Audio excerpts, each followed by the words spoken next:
Jésus-Christ. Amen.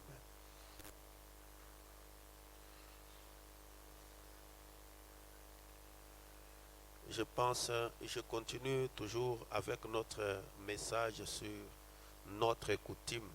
Ninawazia kuendelea na mahubiri yetu kuhusu kabila yetu ya kwetu, pour que nous sachions à tout point quelle est notre coutume dans le message. juu tuwe wakati yote tuwe kabila yetu ya kwetu mujumbe ni nini, Quelles sont nos manières de vivre?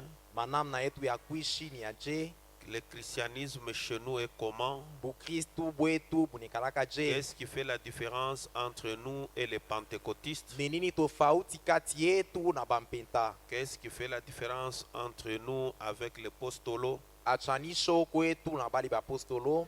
Et alors nous devons avoir une coutume comme les Rikabites en avaient aussi. Vile tunapasha koya na kabila yetu sa batoto barikab. Alors je voulais commencer à toucher des petites choses ça et là Nilipenda kwanza kugusa tumabintu tudoko kuna kule qui concernent notre présentation chrétienne. inaonesha munikanisho yetu ya Bukristu. Quand nous nous présentons devant le monde, quand nous nous présentons parmi les pentecôtistes, quelle est la différence? Wakati tunashimama mbele ya bantu ba dunia, achanisho ni aje, Et savoir que nous sommes réellement les croyants du message du temps de la fin. na kujua sema tuku baminifu ba ujumbe wakati ya mwisho, Et le message a une coutume. na ujumbe kuna kabila Et nous kisela. l'avons lu dans Frère Branham dans Hébreux chapitre 7, Na tulisoma na nduku Branham Ebrania 7 première partie. kipande ya kwanza C'est paragraphe 77 mustari ya 77 à 78.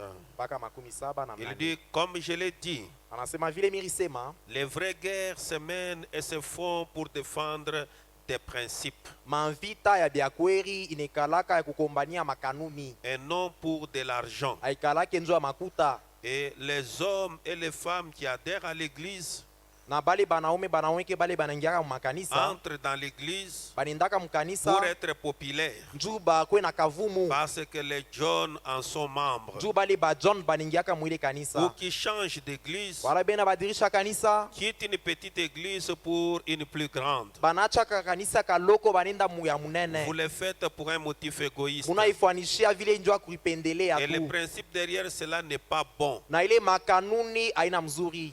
Et vous devez être prêt à vous tenir sur les fronts de bataille. Munapasha kuwa tayari kushimama kule kumvita. Dans ce tabernacle ici, Ndani ya hii hekalu, quand les choses vont mal, wakati mambo yaendeke et que mzuri, vous les hommes na mwe et banaume vous les na femmes, mwe banamke vous prenez la fuite munakimbia et allez ailleurs, munenda fwa ou que shingine vous restez à l'écart, nabakia mbari jusqu'à ce que la petite dispute ou le remue-ménage soit terminé. mpaka pale ile mambo itamalizika mkanisa. Il y a quelque chose qui cloche dans votre expérience. Ni kusema ndani ya onjo yako mambo yaendeke mzuri C'est vrai. ya kweli. Nous avons une coutume ici. Hapa tuko na kia kwetu, Pouvez-vous dire amen à cela? esema mina kwile Nous avons une coutume ici. tunekalaka na kia kwetu Nous ifwashi, avons un ordre ici. tuko na mpango hapa. Cette église est basée sur les principes de la Bible. Hii kanisa inajengewa juu ya makanuni ya Si quelqu'un Biblia. ici n'agit pas bien,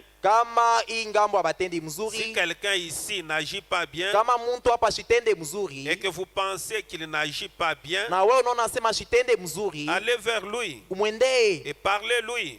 uwe sumburia naye. Si vous ne pouvez pas les réconcilier, Kama uwezi alors kumupatanisha, prenez avec vous un frère, beba bashinduku mwingine na un ou wewe deux. wala bawiri. Si à ce moment-là, il ne veut pas se réconcilier, Kama hata vile ashipende kupatana, alors dites-le à l'église. elezea kanisa Et l'église les renverra. na kanisa itamfukusha, N'aura plus de communion avec lui. haitapatana tena Jésus a naye. dit, tout ce que vous délierez sur la terre, Yesu alisema kiote mtafunga pa je le dunia délierai dans le ciel. na mimi nitakifunga kumbingu. Est-ce que quelqu'un peut dire amen? Wanasema amina. Donc, nous avons une coutume. Ni kusema tuko na kia kwetu, Et c'est à chaque phase de la vie, nous allons présenter la coutume du message. na kukila kipande ya maisha tutaanza kuonesha kia kwetu Parce kia que nous mjumbe, voyons combien les tabernacles sont en train de tomber. Juu tunaona namna gani mahekalu matabernaki kunaanguka. Les hommes et les femmes commencent à devenir négligents. Banaume na banamuke banaanza kusula. Et la mondanité entre dans les tabernacles, mais la mondanité n'entre pas dans les messages. Na kidunia kinaingia ndani ya mahekalu makanisa, lakini kidunia kiingie mu ujumbe. Les messages restent parfaits. Ujumbe kia mkamilifu. Le message détient toujours son esprit. Ujumbe kupaka na ile roho yake ya Le kwanza. message détient toujours sa puissance. Ujumbe kupaka na uwezo Le yake. message détient toujours son caractère. Ujumbe kupaka na tabia Et le yake. message garde encore sa nature. Na ujumbe kupaka na ile hali Mais ce yake. sont les hommes et les femmes des tabernacles qui changent leur mode de vie. Ni banaume na banamuke ba mu mahekalu bena badirisha namna ya bakuishi. Alors quand quelqu'un vit mal, ce n'est pas le message qui est devenu mal.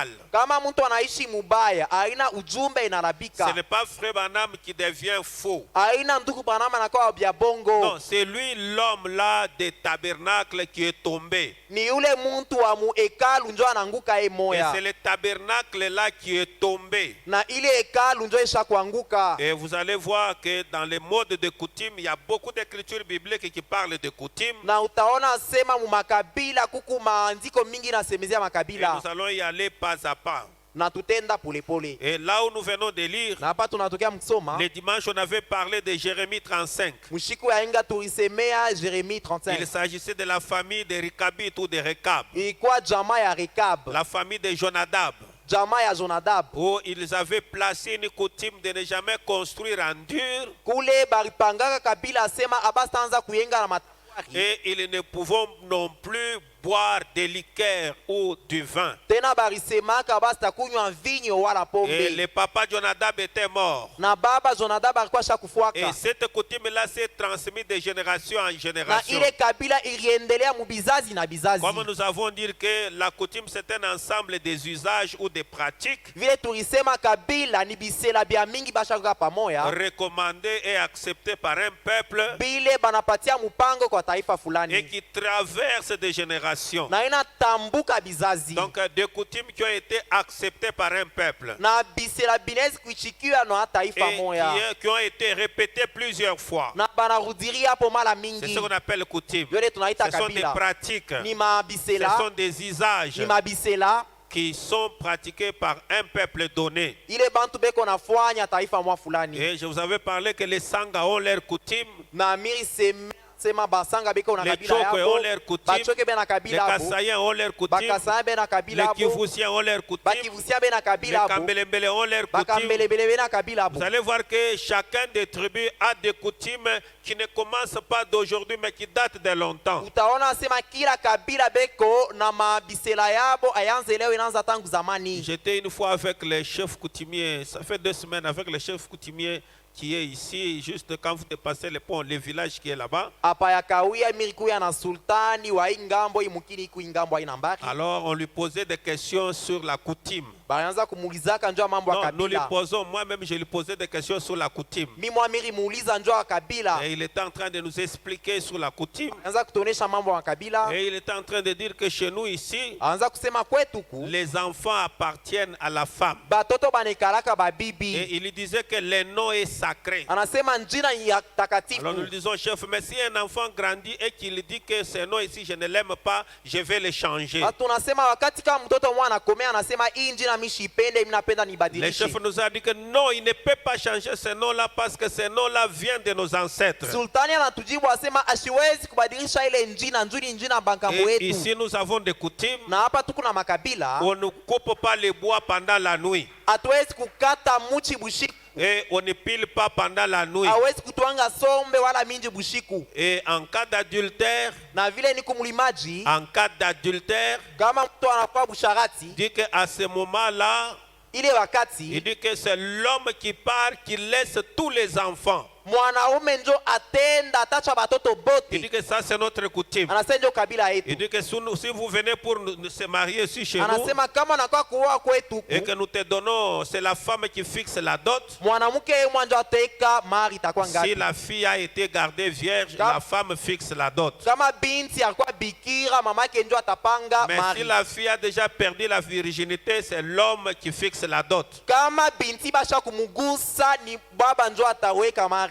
Et il dit quand l'homme est accepté, Anasema wakati mwanaume banamuchika, il doit venir rester dans la parcelle de sa belle famille. anapasha kuya kuikaria mu mpango ya jamaa ya bako Et il yake. doit travailler les champs pendant 3 ans. Anapasha kutumika mu mashamba miaka 3. Et c'est là sa belle famille qui doit commencer à manger ça. Na ni bako yake bataanza kuru ya Et ile. quand on va l'observer pendant 3 ans en train de travailler, Na wakati batamutazama miaka 3 enatumika, on peut savoir maintenant que cet homme ici, il peut maintenant nourrir notre fille. jo batawezi kusema huyu bwana anawezi kurisha binti Maintenant, on peut wetu. lui dire, maintenant, après 3 ans, tu peux quitter, aller chercher une maison ailleurs. Jo sasa batawezi kumuruhusu asema kisha hii miaka 3 uende tafuta sasa nyumba Donc ça, yako. ce sont les coutumes. Juste ici, quand vous dépassez les ponts, les péages ici, là, les villages qui est, c'est Manoumboué, là, je ne sais pas si c'est Manoumboué, quelque chose qui est là-bas. Hii ni kabila ya mukini ku hapa karibu napita tu peage kidogo. Et nous étions avec les chefs coutumiers, on a pris même des photos. Tulikuwa na sultani tunabamba na mapicha. Et alors, il nous a expliqué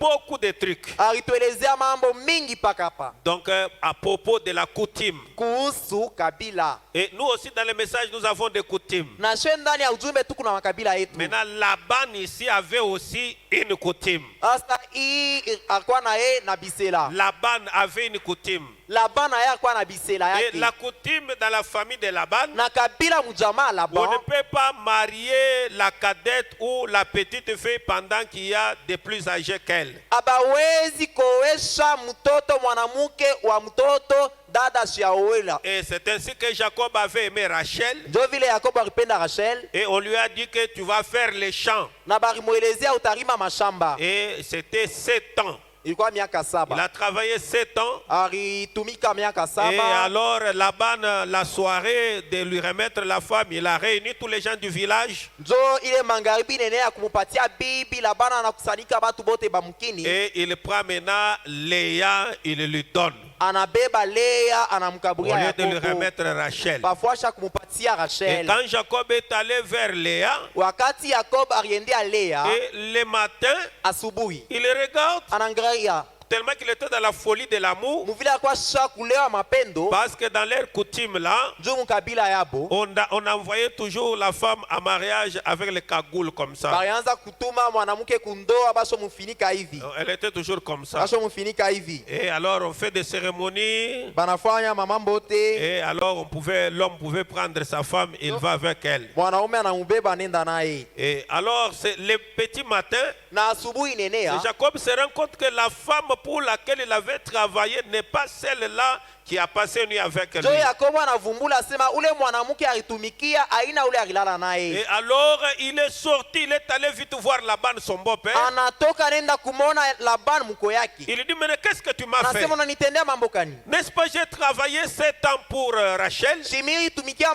miaka 7 njoo ya Rachel. Alors Laban lui dit, non, temporise-toi. Laban asema nyamasha, Il temporise-toi. nyamasha, Je ne pouvais pas commettre cette erreur-là. sikuwezi kufanya ile nkosa Parce que notre coutume, juu kabila yetu, notre coutume, kabila yetu on ne marie pas la petite avant la grande. atoweshake mtoto mbele ya dada. Et c'est pour cela que je t'ai donné d'abord la grande. Njoo maana mimi kukaburia mbele dada. Alors si toi tu dis que tu aimes toujours encore Rachel, Kama sasa wewe unasema napenda paka tena tu Rachel, travailles encore pour Rachel. tumika tena njoo ya Et Rachel. alors comme Jacob aimait beaucoup Rachel, Vile Yakobo akumpenda sana Rachel, et il a commencé encore à travailler 7 autres années pour. akaanza kutumika tena miaka 7 Donc, ingine. c'était la coutume. Ilikuwa njoo kabila yabo. Est-ce que l'église est en train de me saisir? Kanisa Et iko cela nanifuata. se transmet de génération en Na génération. ile inatamka bizazi na Et bizazi. les coutumes souvent se transmettent d'une manière orale.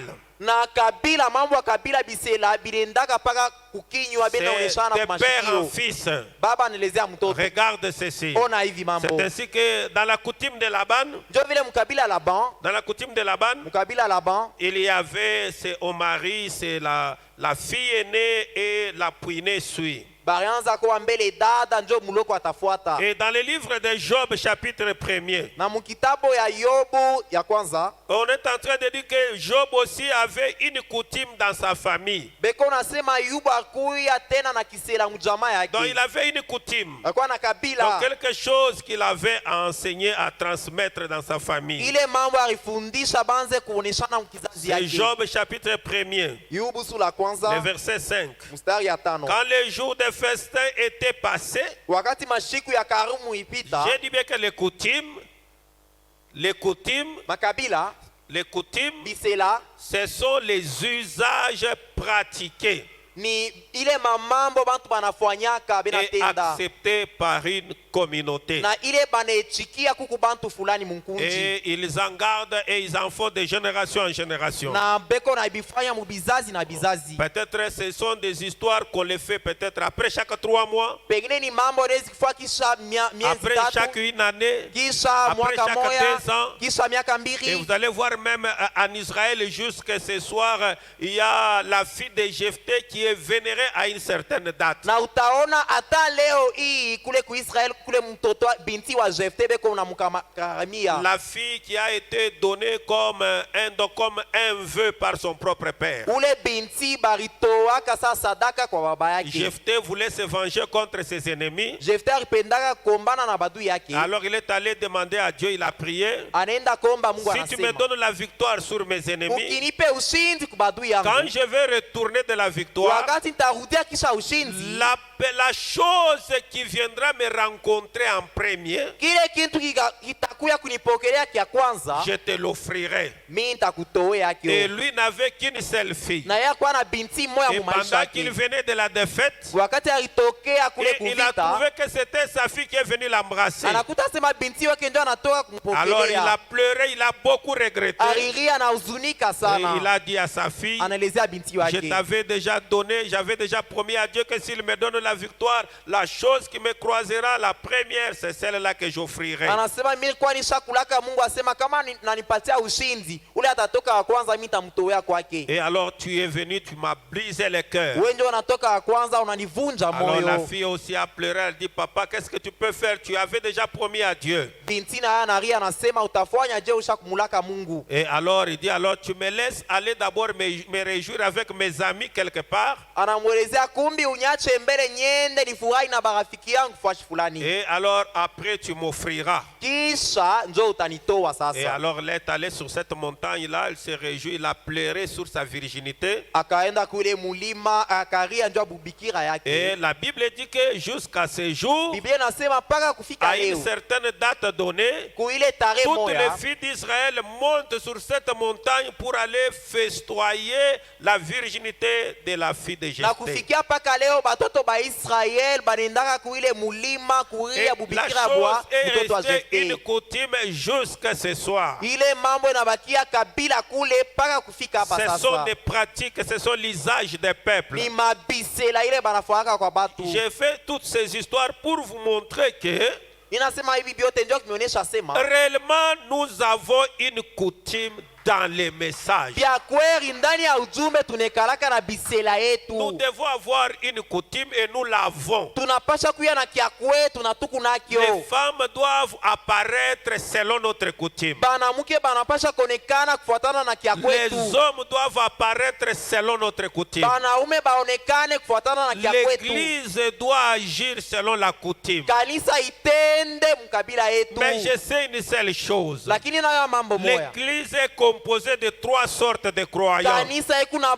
baminifu Je aina sais tatu. aussi une autre chose. Na mambo ingine, Le péché ne quittera pas tout le monde. zambi haitatokaka ndani ya La bantu parole bote. de Dieu est adressée aux enfants de Dieu. Neno ya Mungu inaelekea ni batoto wa Mungu. Et c'est sur les enfants de Dieu que la parole de Dieu aura de l'impact. Na ni kwa batoto ba Mungu neno ya Mungu itakuwa na Donc, matokeo. ne t'en fais pas si cette parole ne bouge pas ton cœur. Ushangaike kama neno haitenkeshe roho yako. Tu n'as pas été simplement destiné à cela. Abakuumbe tu njuu ipate fwashi ndani yako. Est-ce que quelqu'un peut peut dire Amen. Mtu anayesema amina. Job chapitre 1er. Yubu sura la kwanza. Donc nous parlons Tunasema et nous ne disons pas que l'église va se vider des païens. atuseme asema ndani ya kanisa bapagano Non, batatoka je ne bote. prêche pas pour que les péchés finissent de cet endroit. Mishi ubiri njuu zambi malizike Non, ifuashi. je prêche pour que les péchés quittent les âmes et les âmes des fils et des filles de Dieu. Niku na ubiri njuu zambi itoke ndani ya batoto ba Mungu. Et ceux-là qui ne sont pas les enfants de Dieu, vous allez les constater aussi. Bali hapana batoto wa Mungu utabaona tu. Ils ont un cœur de pierre. Beko na roho ya ribo ya nguvu. Et quand les jours de festin étaient passés,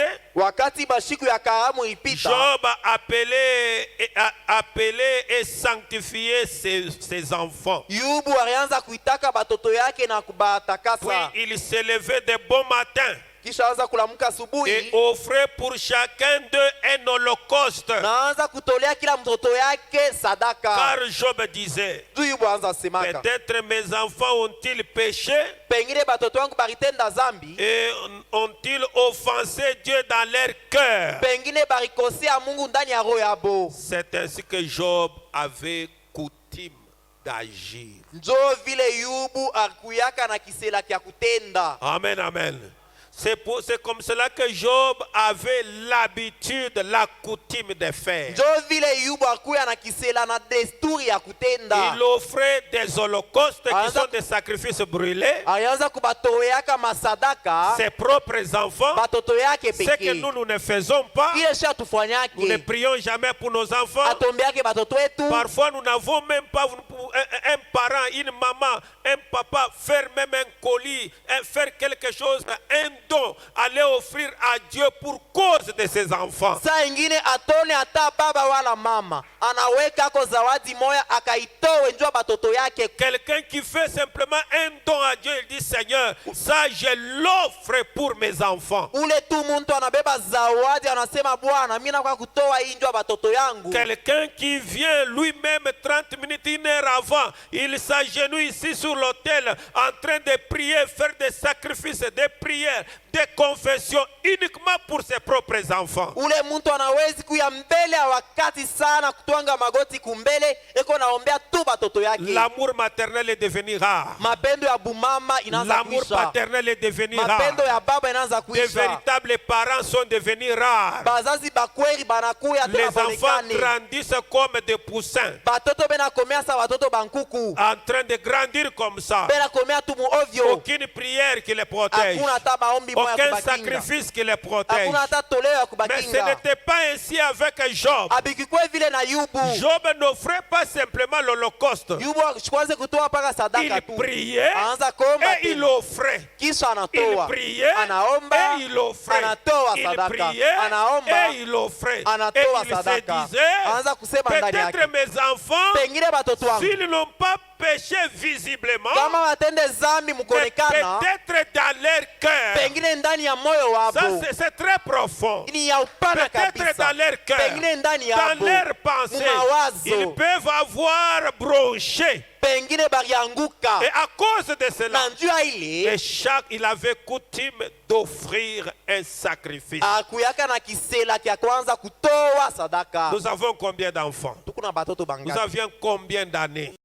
Tukuna miaka ngapi? Combien de sacrifices on a déjà offert à Dieu? Masadaka ngapi tunamkaburia Ni Mungu? même pour notre mariage, Hata njua ni ndoa yetu. même pour l'amour que nous avons à l'égard de Dieu. Hata kwa mapendo tukunayo kwa Tout Mungu. ce que les gens savent à faire, Yote bantu banajua c'est payer leurs dîmes ni kulipa et chekumi, payer leurs offrandes. kulipa sadaka, C'est tout. kunaishia Parce pale. que ce sont des exigences de Dieu. Tu ni ile Mungu Mais alilombesha. eux-mêmes de leur propre cœur, Lakini bo benye ndani yabo. savoir qu'on peut offrir à Dieu quelque Kujua chose sema unaweza kutoa Mungu qui kitu peut venir de leur cœur, ya kutokea muroho qui peut yabo. venir d'eux-mêmes. Ya kubatokea bo benyewe. Ça, c'est un mystère. Ile mambo inabakia siri. Que Dieu nous aide. Na Mungu Donc, les atusaidie. coutumes sont nécessaires. Mabisela ni ya lazima. Prenons encore Lévitique chapitre 20. Tubebe tena Walawi makumi mbili. Il nous faut être des chrétiens.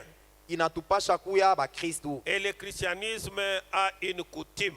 na bukristu buku na makanuni Et yake. n'oubliez jamais que le christianisme n'a pas commencé avec nous. Mushisabu asema bukristu abutuanzie shie. Ça a commencé il y a longtemps. Buyanzaka zamani. Nous avons nos aînés dans la foi. Tuku na bakubwa yetu ndani ya imani. Il dit ceci. Anasema C'est hivi. dans Lévitique 20-23. Walawi makumi mbili na La Bible est tatu. en train de ne suivez pas les usages des peuples que je vais chasser devant vous. Anasema mshifuate bisela ya mataifa ile mimi nitafukusha mbele Donc yenu. Dieu, avant de donner à Israël le territoire, Mbele Mungu akaburia Israel bule bulongo. il vient aviser Israël. Anakuwa kukalamusha Il dit que Israel. Israël, je vais chasser un peuple devant vous. Anasema Israel mimi namifuata taifa Mais mbele. ce peuple-là a des habitudes. Ile taifa yeku na Ce maali peuple-là a fulani. des coutumes. Ile taifa yeku na bisela Mais yake. vous Lakini mwei ne prenez pas leurs coutumes. musibebe makabila yabo. Et comme nous aujourd'hui, Na sa vile leo Dieu ne viendra plus chasser d'autres peuples. Mungu asitakuwa tena kufukusha taifa Mais ingine. Dieu se prépare pour brûler. Lakini Mungu anajitayarisha alungushe. Pour brûler les mondains. Achome brûler les bakudunia. pécheurs. Achome Pour batenda brûler zambi. les péchés. Achome Et batenda nous, nous zambi. sommes dans ce monde. Na shetu kumwi dunia. Nous ne devons jamais imiter les coutumes de ce monde. Atupashe kufatirisha mabisela ya Parce hii que ce dunia. monde que nous regardons Hii aujourd'hui dunia tunangaa leo sera brûlé. italungula. Et le monde a déjà commencé à brûler. Na dunia isha kuanza Nous kulungula. ne devons pas prendre les habitudes de ce monde. Atupashe kubeba bisela bya dunia. Amen, amen. Et les Juifs que vous voyez Na aba bayuda munaona continuent jusqu'à cet après-midi à garder certaines de leurs coutumes, bena endelea na hapa sasa kuchunga makabila yabo. telles que la circoncision. Mpaka vile sa kutairi. La circoncision, Kutairi. c'est une coutume juive. Ni kabila ya bayuda. Jusqu'à maintenant, Mpaka hapa sasa. un véritable juif doit être circoncis, ne doit pas être comme un Zambien. Muyuda wa byakweri banapasha kumutairi ashipashi kwa sa wa Muzambia. Donc ça se transmet de père en fils, de génération en génération. Ile ni makanuni inaenda inatoka kwa baba inaenda kwa mtoto bizazi na Et bizazi. toute la Bible que vous voyez, Na Biblia yote mnaona c'est une coutume. ni kabila. Est-ce que quelqu'un peut dire amen?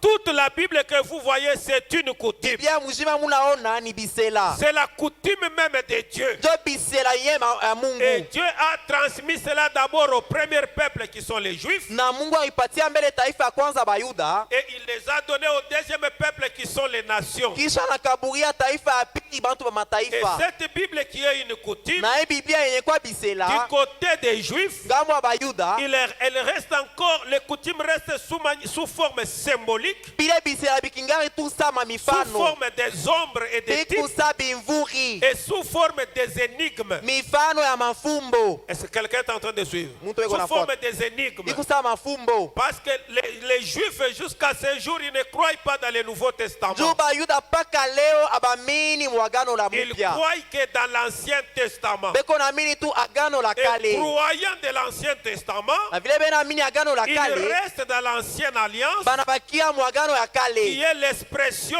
de l'ancienne coutume. Yenye kuya bisela bya C'est pourquoi ils zamani. vendent les pigeons, Ndio maana bena ils ulisha offrent banziwa. encore les taureaux, Bena toa ils offrent banyama. encore les chèvres, Bena toa et bambuji. ils continuent à garder les mêmes lois mosaïques. Bena endelea na ile masheria ya Et Musa. c'est la coutume. Na njo bisela yabo. Mais quand on traverse la croix, Kama tunatambuka msalaba, le christianisme est né Bukristu et bunazarika. la Bible prend un autre format. Biblia inakuwa na mfano ya Le sasa. Dieu de l'Ancien Testament, il devient le Dieu du Nouveau Testament. Mungu wa agano la kale anakuwa Mungu wa agano Et c'est mpya. ainsi que Paul est venu Ndio vile Paulo pour alikuja. réconcilier l'Ancien Testament et le Nouveau Testament. Juu ya kuunganisha agano la kale na agano Pourquoi jipya. Paul peut prendre une écriture de l'Ancien Testament Ndio maana Paulo anaweza sur la kubeba circoncision, andiko ya et zamani quand il traverse avec cela au-delà de la croix, wakati anatamka nayo il dit que msalaba, la circoncision n'est plus la circoncision de la chair. anasema kutahiri haina tena kutahiri kwa mwili. Aujourd'hui, c'est la circoncision du cœur. Leo ni kutahiriwa ndani ya moyo.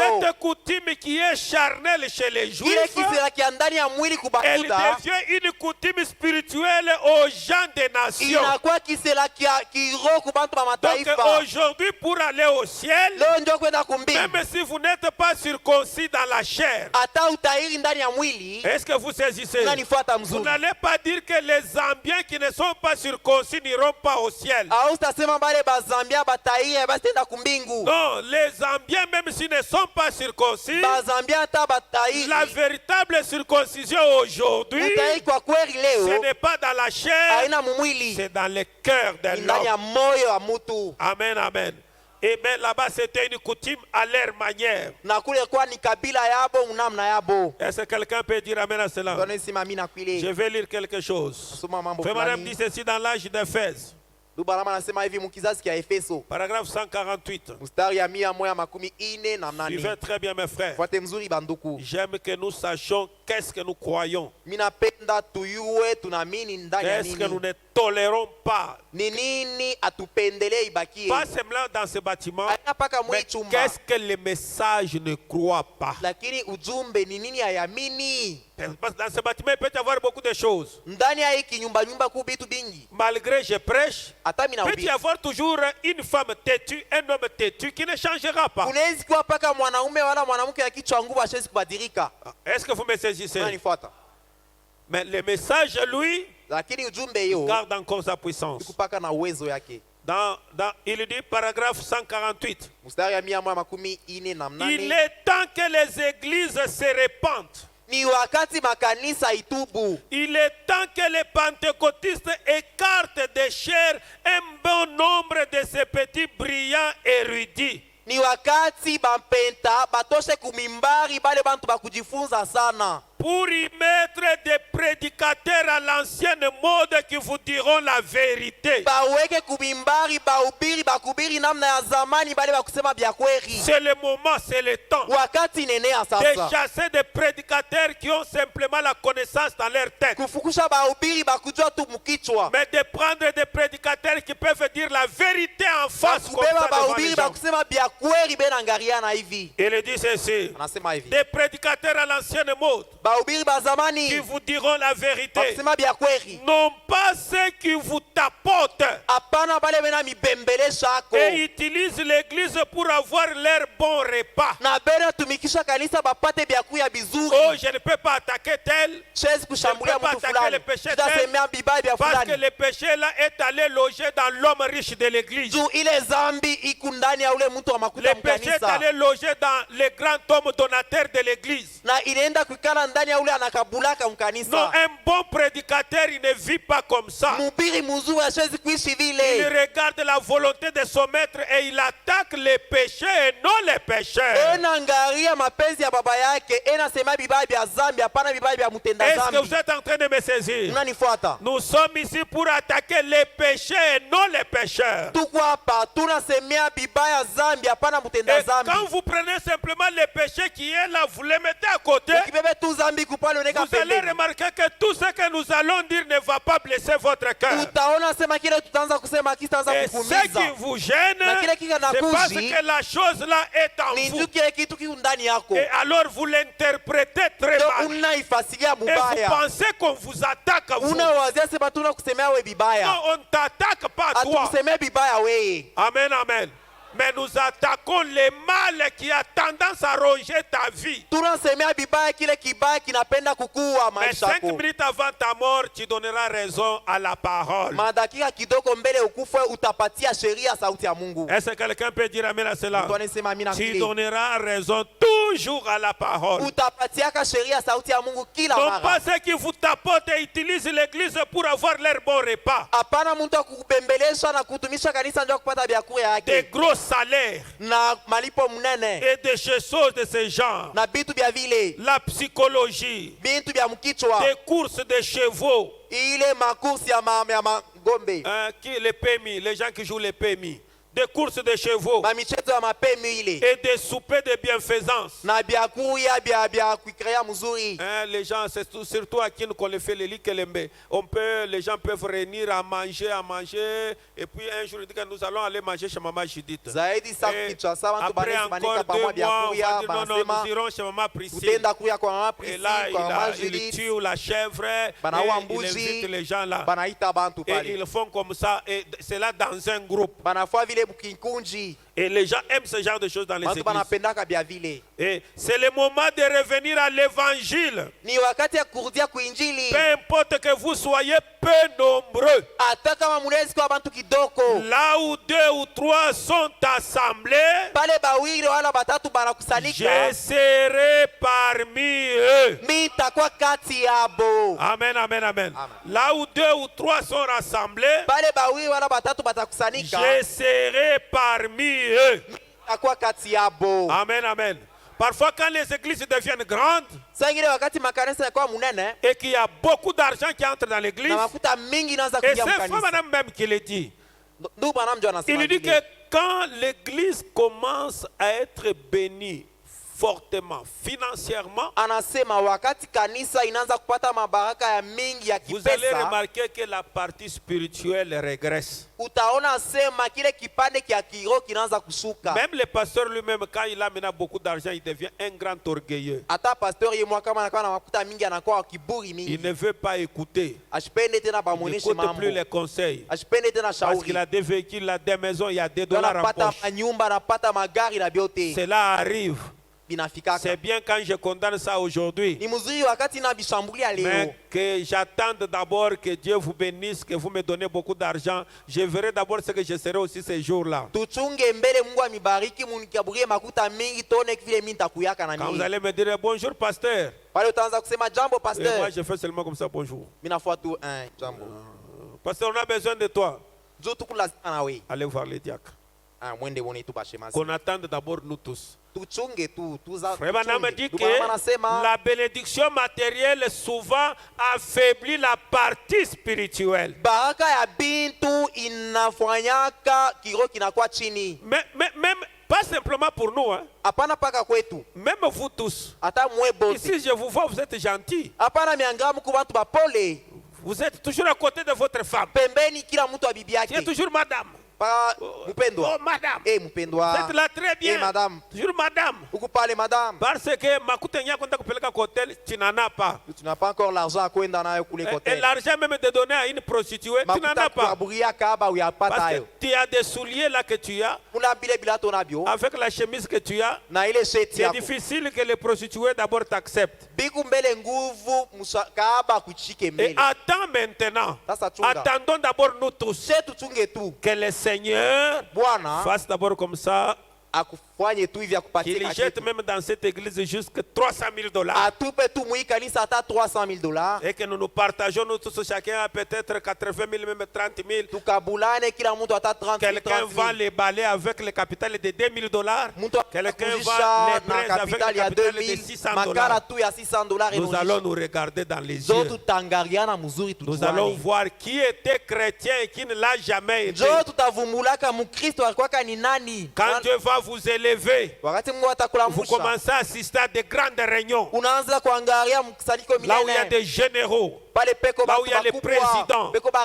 là où il y a raisi des hautes peko autorités. Et bantu on prend les banene whisky, on met sous la table. banabeba pombe baneka pa meza Ah, pale. ces jours-là, Ile il siku y aura un œil qui va regarder ça. utakuyaka rincho itangareka ile. Quand nous allons te voir, tu sors là-bas les yeux rouges. Utakuona unatoka na macho mwekundu. Nous allons comprendre que l'homme a déjà quitté le message, il est resté dans le tabernacle. Utaelewa sema u bwana sha kutoka ujumbe anabakia paka Et c'est mukitabernacle. pourquoi que Dieu nous aide. Mungu atusaidie bashi. C'est pourquoi la nouvelle naissance est très capitale. Ndio maana kuzaliwa mara pili ni ya lazima Et c'est kabisa. pourquoi faites le tout, naissez de nouveau avant d'avoir de l'argent. Ndio kwa maana mufanye nguvu yote muzaliwe mara pili mbele mpate mafuta. Ayez le baptême du Saint-Esprit avant l'argent. Mkuwe na ubatizo wa Roho Mtakatifu mbele ya makuta. L'argent est une puissance. Makuta ni uwezo. L'argent est un pouvoir. Makuta ni Vous ne uwezo. verrez pas un riche en prison.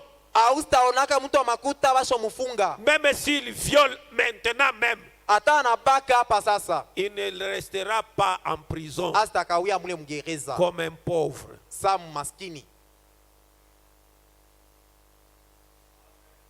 Frère Branham dit ceci. Branham anasema hivi, Je vais commencer par nos coutumes.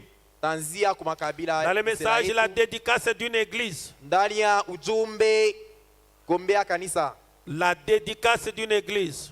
dedikasi ya kanisa, Paragraphe 28. mstari ya 28. Il dit de 1959, suivez. 59 anasema, Il dit, il vient maintenant des parvis pour entrer dans la communion. anasema anatokea nje nja kuingia mushiriki. Il parle d'un païen qui vient. Anasemea ule mpagano Quelqu'un anakuya, qui a pris la décision de suivre maintenant le Seigneur. ule mtu alibeba mpango wa kufuata Il vient Bwana. maintenant des parvis pour entrer dans la communion. Anatokea nje nja kuingia mushiriki. Avant que vous ne puissiez jamais entrer dans la communion des croyants, Mbele uingie mushiriki ya baminifu, vous devez être purifié par le sang unapasha kutakaswa na damu de Jésus-Christ. ya Yesu Kristo. Peu importe combien vous connaissez bien la Bible, Ingawa vile ushakujua Biblia, combien on vous l'a bien expliqué, hata bakufasiria mzuri vous Biblia, devez reconnaître le sang du Seigneur Jésus unapasha kutambua damu ya Bwana Yesu et être purifié na kutakaswa et sanctifié na kusafishwa de vos habitudes mondaines. kubisela bya Vous kidunia. devez être sanctifié des habitudes mondaines. Unapasha kutakaswa na bisela bya dunia. Il commence à citer ça. Anaanza kubitaya, Fumer, kufuta, boire, kunywa, jouer à l'argent. kucheza kumichezo ya makuta, Jouer à l'argent. michezo ya makuta Cela n'est pas permis. hairuhusiwe. Vous les femmes, Mwe vous banamke portez des vêtements immoraux. munavala mavazi yasipo heshima, Vous les femmes, vous portez des vêtements immoraux. munavala mavazi yasipo heshima. Vous les diacres Mwe bashemasi et les autres, na bengine et vous les membres d'église, na mwe banamemba ya kanisa, vous buvez, munakunywa, vous fumez des cigarettes, munafuta vous tubako, jouez aux cartes, munacheza kumakarts, vous allez dans les salles de billard. munaenda kucheza mabiar. Amen, amen. Amen. J'avais vu une fois sur internet, les gens ont mis des jeux là. Miona siku moja pa internet bantu On baeka dit que, michezo non, pale, dans le message, ce n'est pas interdit. Et les gens, beko nasema mujumbe abakataze bantu bena bo bale bena nyonga bintu pale, bo bale pale bena cheza. vous trouvez avec les frères avec des cartes. Unakuta banduku na makarts Ils sont là. bo Les bale bien-aimés en cravate. bapendwa na mangolo. Inapika stop pale. Un frère. Nduku bien aimé. Anapika kapiri pale. Et là à côté, il y a une petite caisse, il y a un bonhomme avec de l'argent. Pembeni peko ka kesi keko na makuta. Et les frères gagnent. Bien aimé anawina. Dieu m'a aidé aujourd'hui, n'a pas frappé. Leo Mungu ananisaidia leo narikita. Païen, Mupagano. mondain, Wakidunia. corbeau, We kunguru. buse, Kunguru tena. corneille. Corneille. Ça, ce sont nos coutumes. Ile ni vya kwetu. Si ça ne t'intéresse pas, Kama aoneemo, toi, continue à jouer. endelesha na kucheza. Mais le problème en est que Mambo ni hivi. ce n'est pas ça le message de Frère Branham. Aina ile njo ujumbe ya nduku Branham. Il faut que toi tu saches que ce n'est pas ça le message de Frère Branham. Wetu atu asema ile hata vile aina ujumbe ya nduku Quand tu Branham. bois, Wakati unakunywa, quand tu fumes, wakati unafuta, quand tu joues les cartes wakati d'argent unacheza cards et les makuta billards, na billard. je pense qu'on aura du courant, on va vous fixer tous les jeux là-bas. Wakati takawa na moto utamika ile majeo. Frère Branham parle même des jeux de bingo. Nduku Branham anasemezea majeo ya durbo, Bingo. ya bingo. Trouver une famille, les Nakuta jamaa, frères, banduku, et nduku, avec sa femme, na bibi yake, avec leurs enfants qui na ont déjà batoto grandi. pale. Ils ont les jeux de cartes. beko na makarts. Bena pika bena chapa pale. Bana pika, Sa fille aussi jette, binti na yeye anaweka yake. ramasse. Analokota na chapa. Ananga na chapa tena. Et là derrière, Kumkongo abo. la photo de l'ange du Seigneur. Picha ya malaika ya Bwana. Un enfant peut être là, Mtoto anasikiwa pale, il voit sa maman regarder à gauche, anaona mama na ngaa il pembeni. vole des cartes. anaiba tu makato huye. Et quand maman dit, il a volé. Mama anasema anaiba. Qui a volé? Nani anaiba? C'est Nadine. Niladi lupi wake. Kabumbafu. Sasa Dans une famille ndani chrétienne. jamaa banaita se ba Kristo. Nous sommes les gens du message. Chetu kubantu ba ujumbe. Les sons de terreur. Tuache kongopeshana tu. Frère Madame dit que ce sont des choses du monde. Duba na wanasema ni vitu vya Et dunia. vous devez être séparés de cela. Unapasha kuya mbari na bile bitu. Et il n'y a qu'une seule chose qui puisse le faire. Na kukutu kitu kimoja kinaweza kufaa C'est vile. le changement de votre Ni nature. mabadiliko ya hali yako maumbile. Amen, amen. La seule chose qui peut faire cela, Kimoja kinaweza kufaa c'est vile. le changement de votre Ni nature. kubadilisha kwa tabia wala hali Et yako. qui peut changer votre Nani nature? atabadilisha La tabia? parole parlée. Sauti ya Mungu. Cette parole que vous Hii écoutez, sauti munashikia, si vous la gardez, kama unaichunga elle vous change. itakubadilisha. Si vous la rejetez, Kama elle unanikatala reste loin de vous. nabakia mbali nawe. Votre nature dit, et le sang de Jésus-Christ est la seule chose qui puisse faire cela. Na damu ya Yesu Kristo ndio kimoja kinaweza kufaa vile. Est-ce qu'un croyant de frère Madame peut dire Amen? Mwaminifu wa ndugu bana Donc anasimamina. faites toujours la différence entre le tabernacle et le message. Fanya achanisho kati ya tabernacle na ujumbe. Dans le tabernacle, il y a des scandales, mais dans le message, il n'y en a pas. Ndani ya mahekalu muku bikwazo mujumbe abinamo. Amen, amen. Des aventuriers sont dans le tabernacle. Bantu ba michezo beko Mais le mahekalu message makanisa. ne crée pas, ne transforme, ne crée pas des aventuriers. Lakini ujumbe ailete bantu bafanya miza C'est michezo. pourquoi nous ne nous marions pas dans le tabernacle. Ndio maana atuoane mu Nous makanisa. nous marions en Christ. Tunaoana ndani ya Et Kristo. Christ Na Christ. est la parole ointe de votre temps. Ni sauti yenye kupakalia wakati yenu. On ne se marie pas dans l'église. Atoanake Dans mkanisa. l'église, il y a les méli-mélo. Mkanisa muku bya kuchangana. Satan a toujours été présent dans chaque église chrétienne. Shetani anikalaka paka pale mkila kanisa ya Kikristo. Amen, amen. Faut faire la différence. Fanya achanisho. Le message n'est pas une religion. Ujumbe haina dini. Non, c'est très différent. Binachana. Le message n'est pas une religion. Ujumbe haina dini. Le message, Ujumbe. c'est une expérience. Ni onjo. Le message, Ujumbe. c'est de la manne fraîche. Ni mana ya baridi. C'est la manne fraîche. Ni mkate ya C'est un baridi. repas d'aujourd'hui. Ni byakuya bya leo leo. Ce n'est pas une religion. Haina dini. Est-ce que quelqu'un peut dire Amen? Tuone simamina. Dans le message, l'eau toujours présente du rocher. Ndani ya ujumbe mai ya kumwamba. Paragraphe 152. Mstari ya 152. Frère Madame dit quelque chose là-bas. Anasema vi. Il dit ceci. Anasema hivi. Quand vous êtes sauvés, Wakati unaokolewa, suivez très bien. mfuate mzuri. Il faut toujours contrôler votre salut.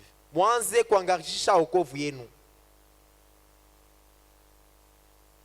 On a perdu beaucoup de gens dans les tabernacles Tusha kupotesha bantu mengi mu mahekalu makanisa. qui étaient des bons frères, Bakwa banduku bema mais bazuri. quand l'argent est venu, Wakati makute ils ripuya. étaient des bons frères Bakwa banduku bema. quand la politique est venue. Wakati siasa Ils inaingia. étaient des bons frères Bakwa banduku quand le bazuri. Seigneur les a élevés un Wakati peu. Bwana anabanyanyua kwa kidogo. Souvent, les sœurs ne changent pas tellement. Mara mingi badada babadirikake Ce qui sana leur sana. intéresse, c'est leur tête, s'habiller, c'est tout.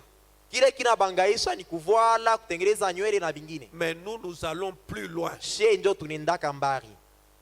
Quand on est béni, parfois, on va même au divorce. Wakati tunabarikiwa saa ingine tunaenda kukata ndoa, Parfois, nous allons à la polygamie. saa ingine tunaenda kuoa babibi mingi, Mais vous trouverez la sœur, elle est toujours là. lakini dada alowaki utamkuteko pale. Vous ne verrez pas qu'une sœur dont son mari est béni et il part se prostituer.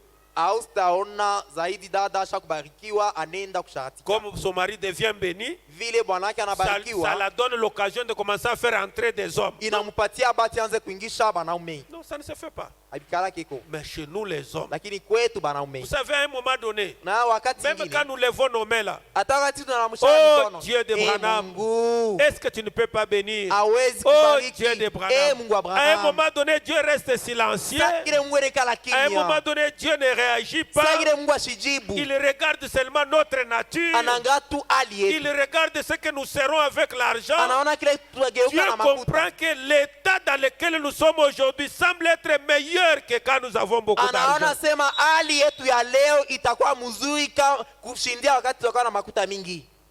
Toi, quelqu'un qui laisse 7 enfants, il fuit, il va aller rester à Kasumbalesa avec une autre femme, il abandonne sa famille. Muntu anakimbia watoto 7, anabacha na bibi, anakimbia Kasumbalesa koa tena.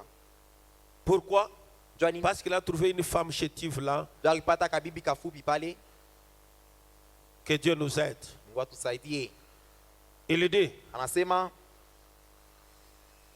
quand vous êtes sauvés, wakati mnaokolewa, suivez très bien. fuata mzuri. Dieu vous donne la foi pour vous élever. Mungu weko anamipatia imani njoo kumipandisha. Kama wewe unaokolewa vya kweli, Mungu weko anakukaburia imani ya kukunyanyula. Kukunyanyula yule ya nini?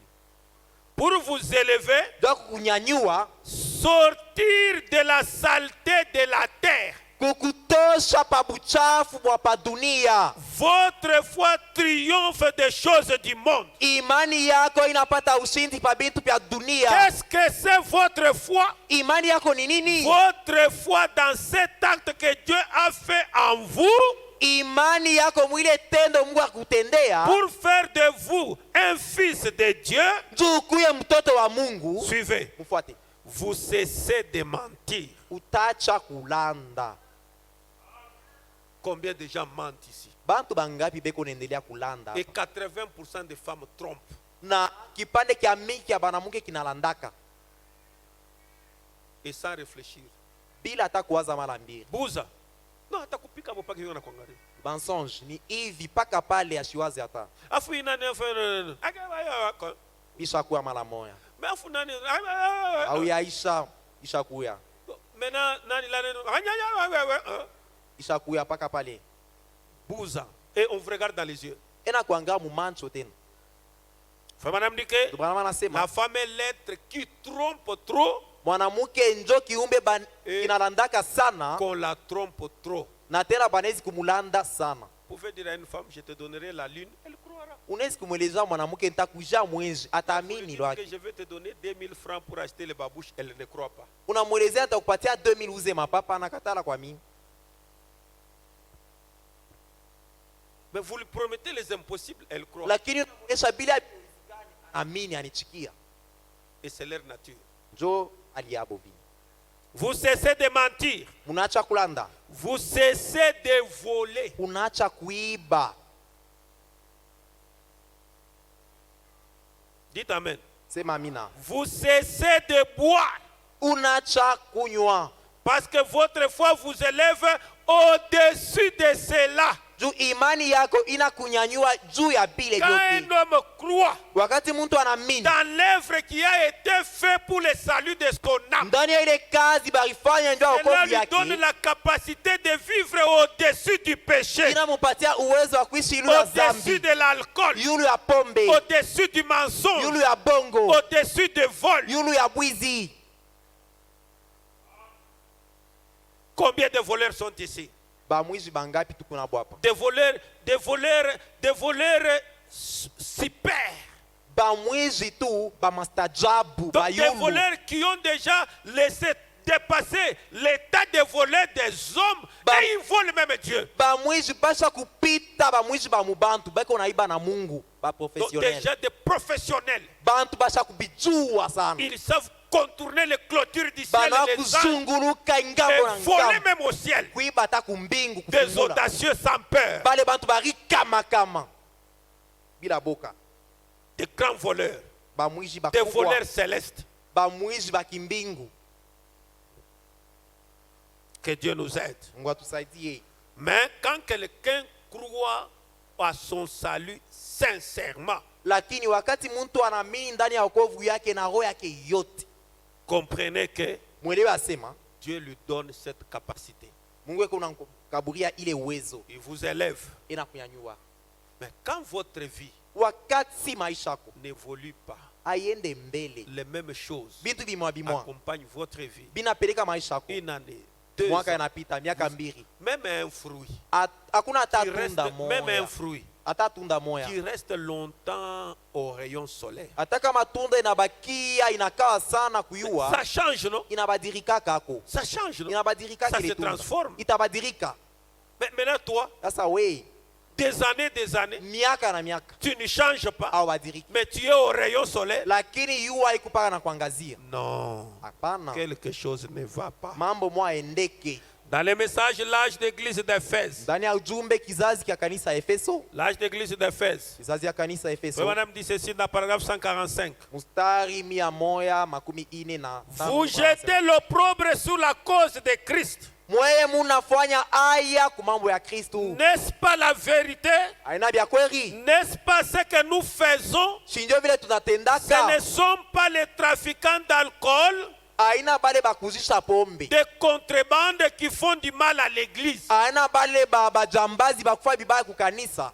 Et ce n'est pas cela. Aina vile, Ce ne sont pas les prostituées qui font du mal à l'église. aina basharati beko nafanya bibaya ku Ce kanisa. sont les gens qui professent être chrétiens Ni bale bantu benarita sema ni qui bakristu, font du mal à l'église. bale njo banafanyaka bibaya ku Nous kanisa. savons qu'un trafiquant d'alcool Tunasema mtu akuzisha pombe et c'est qu'un prostitué, nous le savons. na msharati tunamjua Mais kwa waziwazi, que nos sœurs lakini badada yetu s'habillent comme des prostituées, bavwale sa basharati c'est tout autre chose. njo mambo pale ingine, C'est tout autre chose. ni mambo tu ingine. Ukishakuwa soutien moi hivi iko sexy et njoo ile utaanza kuvala et la sœur elle porte ça tout Da- ça à l'extérieur. Dadi navale ile hii kilari yote inje, Unaenda msoko njoo unaenda kuchakula kama ni bise kama nini je ne sais pas vono là. Et tu deviens là très serré là unakuwa pale njo pale unatokelea devant des frères. mbele ya banduku. Même dans les bureaux du pasteur quelqu'un vient tout seul. Hata maofisi ya mchungaji mtu anaingia tu na kama hivi, Mimi natokea kuhubiri mitakuandama. je viens de prêcher, je vais te renvoyer, te remballer, Takuandama à haute voix. je vais te remballer sans hésiter. Takwambia tu onde kavale mangu au na mangu. Je vais te dire, va t'habiller, tu n'es pas vêtu. Kama tunda kumwambia bwanako nini? Et tu iras dire à ton mari, je ne sais pas quoi, je ne sais pas ce que tu Chérie, iras dire. nilikuwa mu bureau, J'étais pasteur dans le ananiambia bureau. sema, nilurie mishina na Le manguo. pasteur m'a dit de m'habiller Aye, parce sasa que je n'étais atatafuta pas kujua vêtu. koma wewe utaenda pasho Et il manguo. voudra savoir comment est-ce que tu es entré sans vêtements. C'est ce qui crée la prostitution dans les églises. Jo il est dans l'état busharati mkanisa. C'est ce qui fait que les bergers, les prédicateurs font des bêtises dans l'église. Jo bila fois sema bahubiri banze Parfois kwa. vous condamnez des prédicateurs. Sangile muna hukumu bahubiri. Frère madame dit que Douba, les madame, gens que je vous présente ici, Aba bantu nina mnyonyesha hapa ce pambele. sont des hommes, ce ne sont pas des anges. Ni banadamu aina ba malaika. Ce sont des hommes Ni bantu na qui ont damu. des réactions. Beko na matokeo fulani. Nous avons lu avec vous, frère madame dit que Nisoma nduba anasema. il y a certains hommes Kunekalaka qui banaume ont été bengine. créés, Bo bari ils baumbaka. sont très sentimentaux. Bo beko na mania ya nguvu. Quand ils voient une femme mal habillée, ils réagissent au même moment. Bakione mwanamke ashakuvala mubaya bo bena Et la seule solution pour qu'ils s'apaisent, il faut qu'ils touchent à cette femme. najibu tu moya njuu bapumzike ko inapasha baguse ile mwanamke. Maintenant, quand ils vont commencer à te suivre, Wakati à anaanza te draguer, kufuata pasteur, sasa se pasteur tu étais venu comment devant lui? ulikuwa mbele yake mnamna kani, Et vous voulez qu'il fasse quoi? unapenda afaje? Oh, le diacre ici, le diacre ici. Ya bashemasi Et tu es là benye toujours avec la poitrine tendue. ule devant na le diacre. kilari pake viwazi mbele ya bashemasi. Eh, papa diacre, il a fait mon pasteur. Eh papa shemasi, je vais voir le pasteur. Tout ça, dehors. Hiki kyote ni wazi. Tu ne peux pas dire amen facilement dans l'église. Hawezi kusema amina tu mzuri mzuri Donc, kwa dès que tu epesi lèves la main, kanisa. amen, Ukilamusha tu tout mkono, ça à l'extérieur. tout hiki ça. yote kitakuwa nje. C'est mille fois la Canaan. Le Canaan, on appelle ça comment? Banaitaka je kale kenyi kafupi.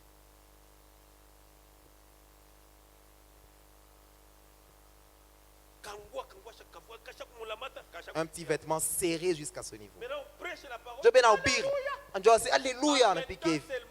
Weke tu anasabu tu hivi mkono. Tout ça est mis à découvert. Les prédicateurs sont là en train de regarder. Et à la sortie, Na kutoka hapa. sœur, passe-moi d'abord ton numéro. Taroni pembele numéro yako ya simu. Peleka numéro kama nakuita uende kechiki. Dans le numéro, si tu es appelé, va même répondre. Sinjuko loranza kutafuta no. C'est ce que tu cherchais. Na kuna wazisa kama naanguka na wewe asitenda kumbingu. Tu penses que s'il tombe avec toi, il n'ira pas au ciel? Atakuya panaria. Il viendra pleurer ici, se repentir devant sa Banani femme. beko prenja ku pardonner. Qui sont prêts à pardonner. Enesha 490 fois par jour. Il n'a pas encore atteint 490 fois. Tout le Et monde nous va lever la main. avançons. Tunendelesha. Mina kuandama. Et je te remballe. On doit avoir notre culture. Tunapasha kuya na kia kwetu desturi yetu. Dites amen. Useme amina. Et quand j'en parle, c'est pour que chacun de nous prenne ses dispositions. Vous les jeunes filles, vous me saisissez. Wakati mina bisema ni njuki Toi, na Jemima, mtu tu me abebe. suis. Jemima Toi, unanifuata. Emerance, tu me suis. Emerance unanifuata. Dis, tu me suis. Unanifuata na wewe. Toi ici, tu me suis. Wewe hapo Il ne unanifuata. faut pas venir ici la poitrine comme, laissée comme ça. Hapana kuwa na kilari kisha kukiachilia Il ne hivi. faut pas porter des habits, le ventre à l'extérieur. Hapana kuvala mavazi tumbo ni nje. Vous venez là avec une jupe très longue, mais quand on regarde comme ça, on voit même la couleur des choses qui sont à l'intérieur. Unakuwa na jupe mrefu lakini vya ndani vinaonekana. Je vous vois ici quand vous passez, non? Shina mionaka hapa mnapita. Là, je suis en train de kuangalia toutes des fois. Je ne parviens même pas à Je vous regarder. vois, kuna wase mishangaria mishonaki. Kuna vile mkuna ingia unatuntuka matrasi yote. Tasoma vile vyote. Juu kama unaanza sasa kuingia ser shimambe pale. Hauna tana haya.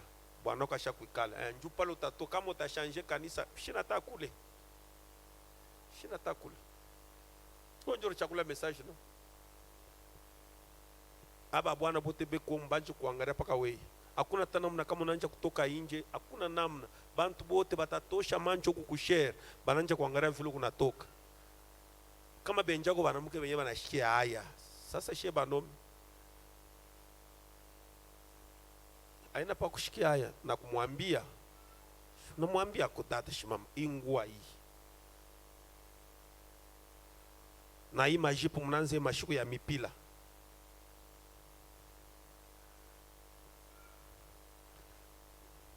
Takulalalamikia. Je vais crier sur toi. Hauna kule utanipeleka.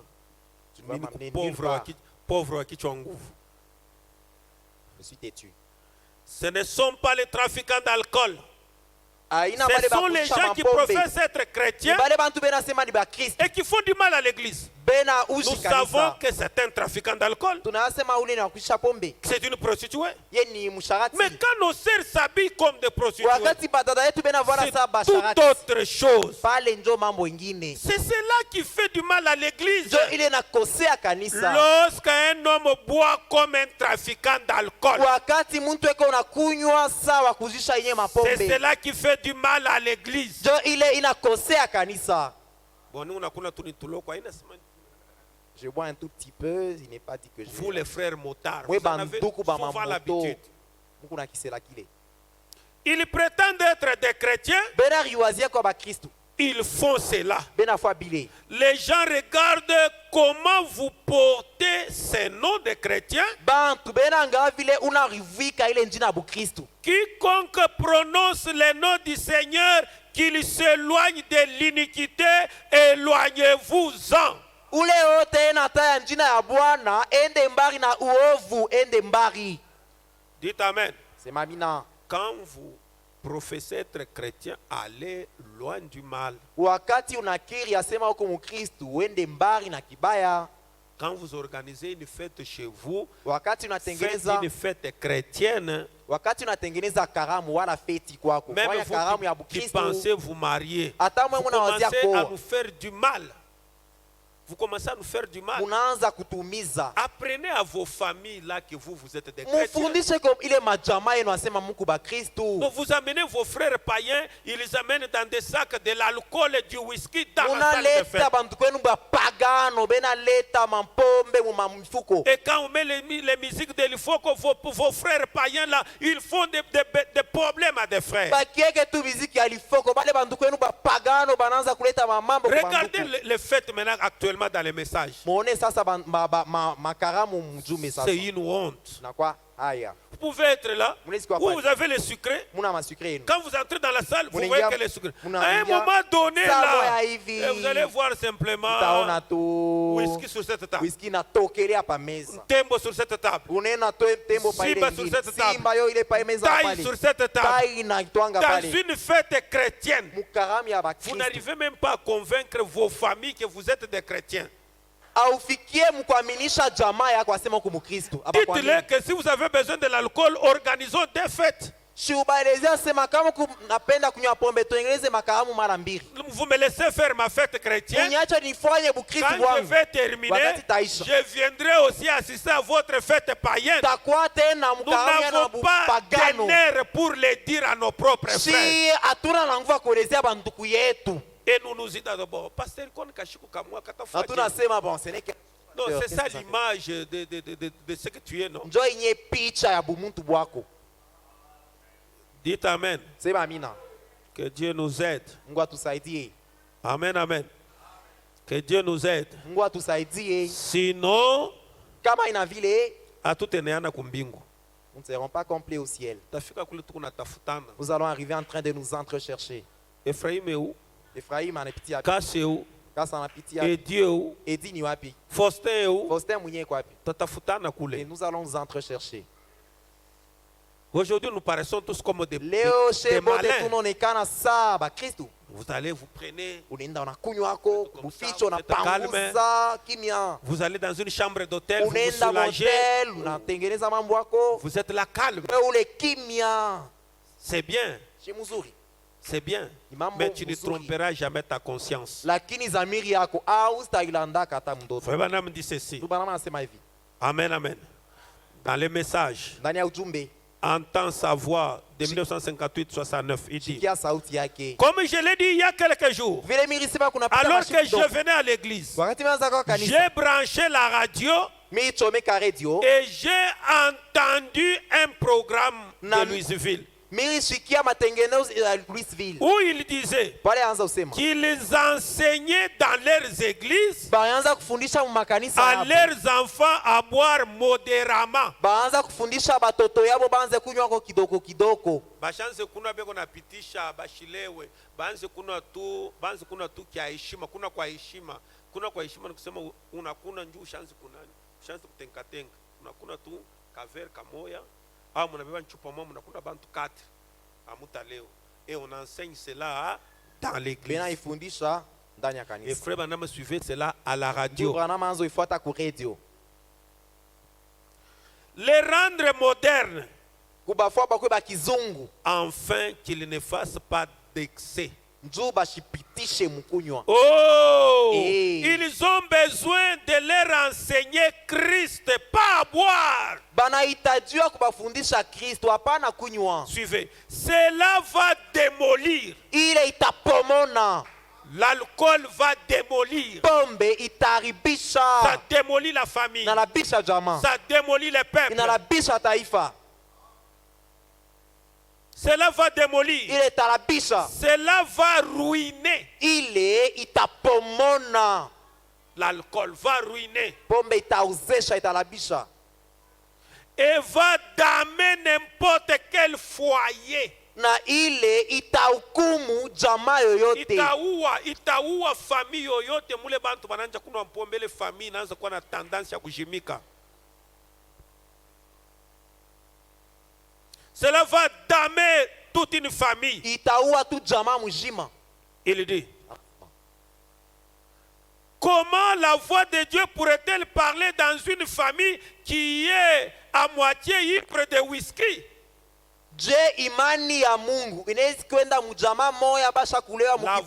La voix de Dieu. Comment la voix de Dieu pourra-t-elle parler dans une famille qui est à moitié ivre de whisky? Je sauti ya Mungu inaweza kusema ndani ya jamaa moja basha kulewa kwa whisky kipande? L'esprit paralysé par la fumée. Roho ya Mungu basha kuipoza kushimoko. Non, l'esprit de l'homme lui-même. Roho ya Paralysé par la fumée. Basha kuipozesha kuilekesha kwa ile shimoko. Il y a de la cigarette. Ya tobacco. Et la boisson est par des sorties nocturnes. Basha kuilekesha na kwa pombe na kwa kutoka kwa bushiku kwenda. Donc les hommes sortent. Banawe banatoka. Il rentre 23h. Banarudia 23h. Et quand il rentre 23h, wakati anarudia 23h, il est ivre. Ashakulewa. La fille aussi, elle sort. Binti na anatoka Elle mwake. peut rentrer à la maison à n'importe quelle heure. Anaweza kurudia saa yote La yote fille peut rentrer à atapenda. la maison à 20h. Binti anaweza kurudia à Les 20h. parents sont là. Bazazi bena Léo mwangalia. Nakawa. Ah, aujourd'hui tu as mis du temps. Léo Tu Nakawa. as mis du temps aujourd'hui là. Que chauffant qu'on vous kwembela À ça. demain, fournir un effort, arrive un peu avant. Bande de chiffons. Ouais, mon tout qu'il faut follow. La fille, elle rentre à 21h. Binti anarudia à 21h. Elle sort là avec un colis. Anatoka na Il y a les pains et les kifurushi. blés blancs. Eko na manteka mule ndani. Et le papa, il est là Baba na à la cheka télévision. pale na grande Nadine télévision. Brafika. Nadine, tu viens d'arriver. Ah, vraiment, tu as pensé à moi pour le servir là. Muntu chiffon. Et la maman, elle court au colis. Mama na kimbiria kifurushi kia mtoto. Unaleta kwa kable ban. Est-ce que tu as porté la margarine? Tu as traîné sans apporter ça. Ule mtoto anatokea ni kushitura anatokea kwa CP. Cet enfant vient de Anatokea kwa Fridex Chituro, kutumika. Elle vient de travailler. Elle le laisse là-bas. Anacha kule. Elle entre avec tous les démons qu'elle a pris dans les chambres d'hôtel. Elle l'amène dans Anaingia na la ile maison. mampepo yote alitoka nayo kuma hotel. Anamiachia yo. Vous ne pouvez pas tolérer ça. Hawezi kuruhusu mambo ya vile. Est-ce que vous me saisissez? Unanishika mzuri. Soyez des familles modèles. Mkwe majamaa ya mfano. N'amenez pas vos filles et vos enfants dans des familles bidons. Mshipeleke babinti yenu na batoto yenu mu majamaa bifofolo. Où chaque enfant vient à l'heure où il veut. Mule kila mtoto anatokelea sana penda. Non. Abina vile. La liberté, c'est quand il quitte la parcelle. Uru ni wakati anatoka mpango. Donc comme ma fille ici, Sao binti wangu. donc elle vient à la maison à 22h. Anakuwa kunyumba 22h. Et elle dépose la mallette. Anaweka Elle entre sakoshi. dans la chambre. Anaingia Elle mshambo. va dans la cuisine. Anaenda Elle mpishi. prend à manger. Anayo Elle byakuria. met sur la table. Anika pa Elle meza. mange. Et la maman est là. Mama iko pale na ngaria. Tulikuwa tushakuachia mlango wazi. Leo Nous avions laissé la porte ouverte. On savait que tu arriverais en retard. Muntu abule. Des sorties nocturnes. Kutoka kwa bushiku. Les esprits paralysés par la fumée. Maroho isha kupozeshwa tu na shimoko. Dites amen. Mseme amina. C'est votre frère Banam. Je vais terminer d'ici là. Ni ndugu yenu Branham. Tamaliza hapa. Faut pas citer mon nom dans ces choses. Ushende kunitaya njina mwi mambo. Dites simplement que c'est frère Banam qui a dit. Wewe sema toi sema ndugu Branham. Njoo alisema. Et c'est toi qui l'avais choisi. Na ni wewe moyo mchakulaka.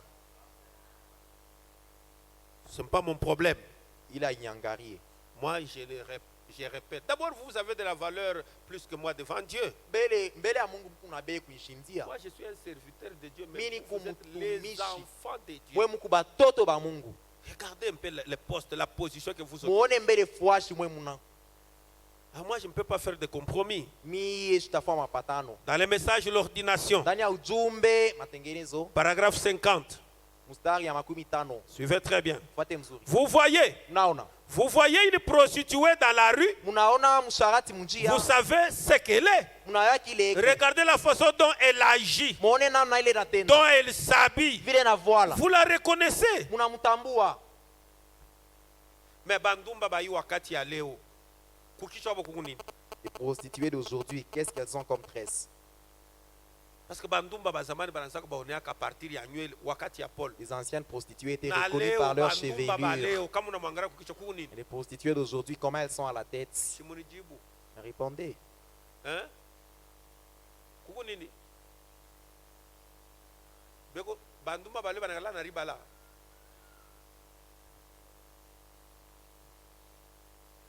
Ndumba kwa kwende yana. Eka nafanye. Jo attirer bien. Koneka bibintu bimwa bile Mungu naweka no. Sasa mwe muna kuna kintu kile munesu kufanya kama ndumba na ngarase mwe na mwe munashirisha hata mwanamke mwenye njona nilisha kumkongo. ndumba leo utamkutanisha na tumakrocho, tuma spaghetti kichwa, tuma spaghetti utakutanisha mkanisa. Ndumba leo utamtanisha na tumakabelu basha kuondile.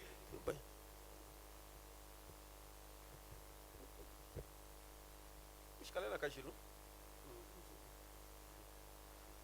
Branham iko tu clair, anasema kama natiri na kuima nywele eke njo condition ya kwanza. Kama nature inakuima, condition ya pili, kama weye ndani ya keri yako inaanza kukujene, unaanza kushikia haya, njoo hauna na rino, njoo hauna na mukulu, njoo hauna na nywele, inaanza kukujene mkatikati ya banda. Frère Branham anasema wende katafute postiche, ile postiche ikuye na nywele yani kufanana ya kamoya na ishikwe ya kufikia hapo, ikuye yani kutambusha ni na ikuye ya couleur noir. Kama kuna tunywele châtain tufupi eki kuna kujene, est-ce que pale unekaka postiche inekalaka kuna gêne? Est-ce que kuna gêne dans la cœur? Est-ce que ni bwana kunja na kwambia sema wanze kwa paraître vile ndio vile minapenda? Mais muma tabernacle bio vile bishakuyala,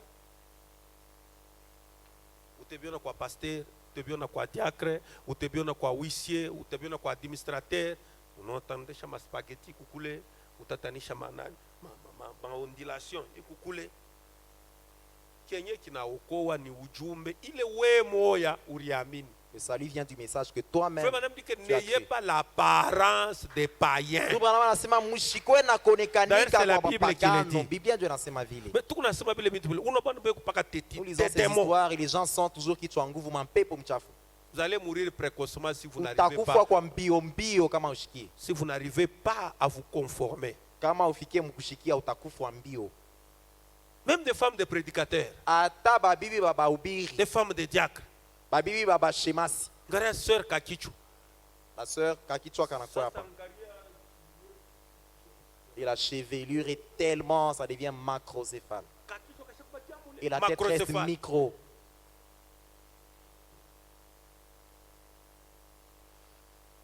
Pour chaque chose, il y a quand même un motif. Il y a l'objectif. Pourquoi vous faites ça? Vous êtes gêné en quoi? Kama unaona sema nywele yako vile kunayo mfupi haikujene, bwanako ashikufa ma problem, ushakupima mwako mote nywele na bakia paka vile, kama haikujene uyache, no? Mais kama unaona sema kuna kuja mimi unashaya sana, mimi kuna riba la Branham anakuruhusu sasa vile kwa mwanamke uende kauze.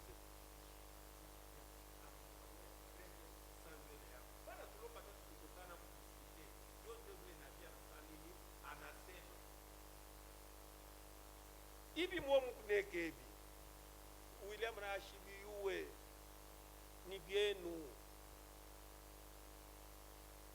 meka jangu na mimi kusema. Mon travail, ce n'est que de parler. Dès que je vois, je ne peux jamais quitter cette chair pour venir m'installer dans le cœur d'une personne et commencer à en parler. J'irai peut-être après 2 mois, je regarde, j'observe et je parle. J'observe et puis je crache encore. Si je te trouve en train d'être pressé, je ne vais pas parler, je vais te laisser, on va presser. Lorsque je serai à la chair, je vais parler. Voici ma place où je dois parler. Vous les jeunes prédicateurs, vous me saisissez. Le péché, il faut l'attaquer. Même si c'est dans votre femme, même si elle gonfle, si elle ne parvient pas à obéir à cela, elle commence à déranger votre ministère, elle mourra, tu prendras une autre femme.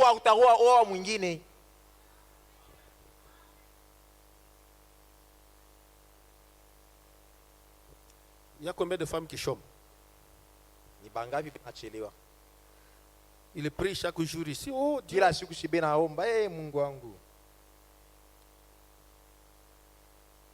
On est croyant du message. Dis à ton voisin, on est croyant du message. Dis-lui encore, nous avons notre coutume. Kumweleze ete na tuku na bisela yetu. Si je n'en parle pas, il n'y a que vous qui irez encore à l'extérieur en train de parler de moi. Il ne fait que consommer la dîme, il ne fait que consommer la dîme. Il ne voit pas. Chez lui à la maison, ses enfants, ses filles, sa femme. Ou les sœurs flânent. Elle est entrée même dans son bureau. Je vais toujours en parler. C'est notre coutume.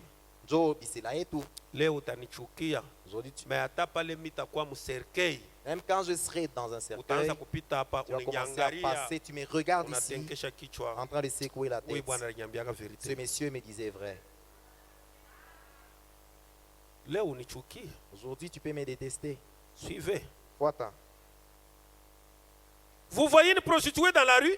Vous savez ce qu'elle est? Regardez la façon dont elle agit et dont elle s'habille. Mais vous la reconnaissez.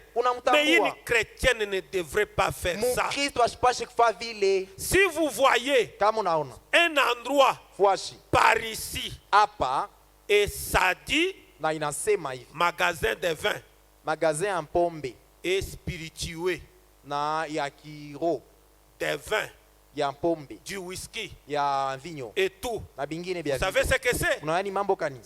Cet endroit-là, ça va.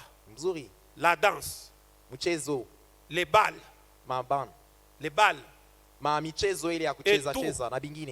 Vous savez ce que c'est. Mais vous vous attendez à ce que les gens qui sont là-dedans boivent. Jouent au jeu d'argent, mentent, volent et tout le reste. C'est le repère des esprits impurs. Quand vous allez sur un endroit où les gens boivent, où les gens fument, où les gens font ces histoires, vraiment que c'est un repère des esprits impurs. Et ces esprits impurs là ont quelle forme? Quand on parle des esprits impurs, peut-être vous voyez un esprit là. Ces esprits-là sont voilés dans des chairs et portent des noms. Quand vous voyez les gens sont assis là,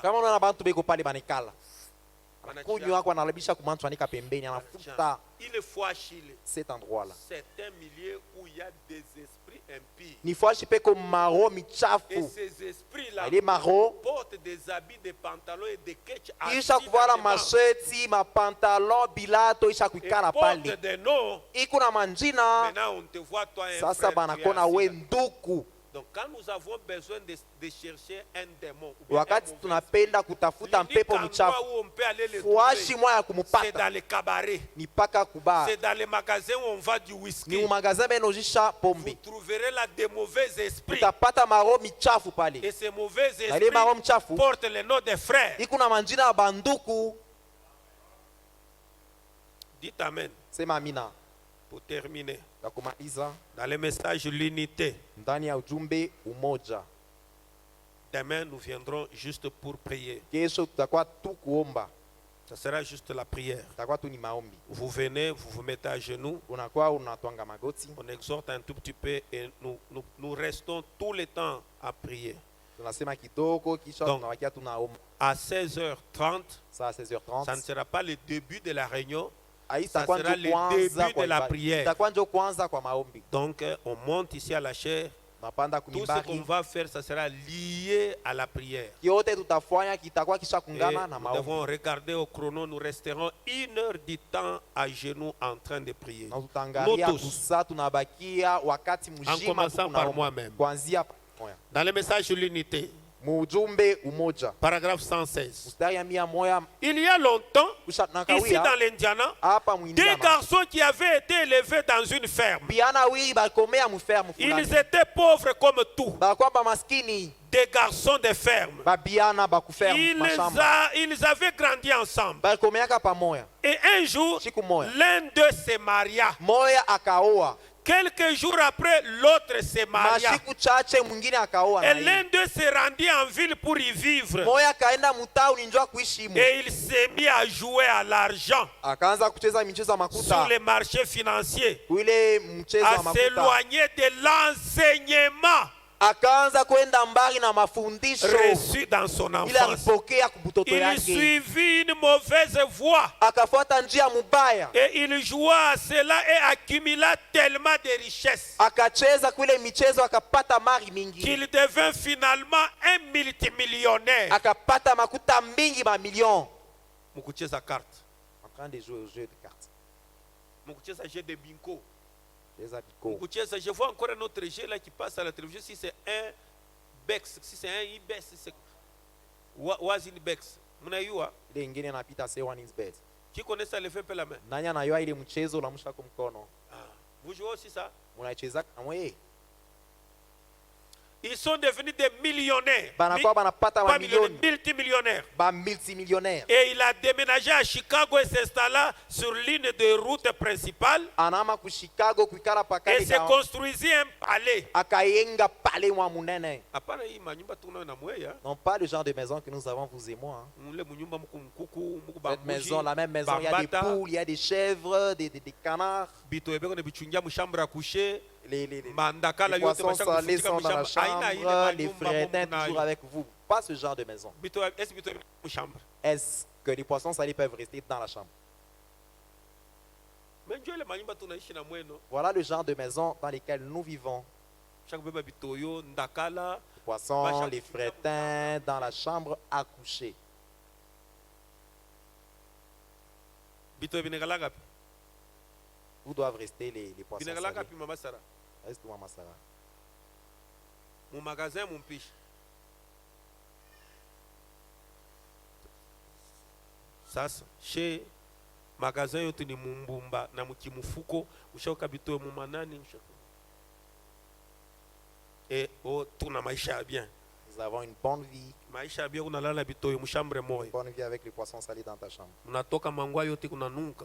Et tous les vêtements sont parfumés. Et tout le de monde ça. sait que kule kunyumba kuna lala bitoyo. Kila mtu anayasikia il y a des poissons Mais salés. lui il est allé se construire un palais. Yarinda kuyenga ni villa. Sa femme et lui allaient dans des boîtes de nuit. Bibi yake naye baanza kwendaka mu maboîte de nuit. Prenaient des boissons alcooliques. Bena kunywa mapombe. Et passaient toute la nuit dehors. Banapitisha bushiku Ils bujima avaient nje. des maîtres d'hôtel Balikuwa na mahotel. et autres pour leur servir tout ce dont ils avaient besoin. Bale bantu baanza kubatumikia mu mahotel ndio Et kubakaburia ils biote. pensaient qu'ils menaient la vraie vie. Bo bariwazia sema njo yenye maisha Mais benaishi. un homme qui mène une telle vie n'a pas de paix. Ule muntu eko naishi maisha ya vile ashina na Il salama. n'y a pas de paix pour un cœur troublé. Akuikalake salama kwa roho isha kuvurushwa. Dites amen. Sema amina. Bon, usiregrete jua hivi mimi natokia Ne kusema. regrette pas à cause de ce que je viens de Wakati, dire. hivi C'est un temps. tunasema ni njoo ujirevolte. Nous le disons pour que tu puisses simplement te révolter, Uanze kwa namna ingine. que tu puisses penser autrement, que tu puisses construire une autre maison, il y aura un magasin à part. OK? C'est possible. Binawezekana, Vous êtes unaweza les enfants kwa de Dieu, non? vile. Mtu watoto wa Mungu. Hein? Kama unalipia nyumba ya 2 pièces, kama unachoka Si tu loues une uende maison mu de ya 2 3. pièces, va dans une maison de 3 pièces. Kama unachoka mu ya 3, Si tu es uende mu ya fatigué dans 4. cette maison, va dans 4 pièces. Pakwe fashi ya bile bintu Il y a tunatoka aussi kusema. un endroit à part pour ces histoires-là. Il ne peut y avoir de paix pour un cœur pécheur. Hakuwezi kuya salama juu ya roho mtenda Suivez, zambi. munifuate kile unataka kusema hapa. Mufuate, c'est très profond. Si un homme a envie de boire Kama mtu anashikia amu ya kunywa et qu'il appelle cela la vie, na anayamasha ile, et qu'il appelle cela la vie, anaita ile njo maisha, et pense qu'il passe des moments merveilleux, ye anawazia sema iko na ili ni wakati mzuri. cela montre qu'il est vide dans le cœur. Ile inaonyesha sema ndani yake hamuna kintu. Point. Mukta, Suivez. mfuate, Suivez. mfuate. Prenez un homme. Beba ko muntu. S'il obtient $1 million, Kama anapata $1 million, il voudra en avoir 2. atapenda pat ya piri akui 2 millions. Suivez ces exemples. Mfuate ima mifano. Kama mtu anapata $1 million, cœur yake haina paka satisfait, atapenda aider chez eux.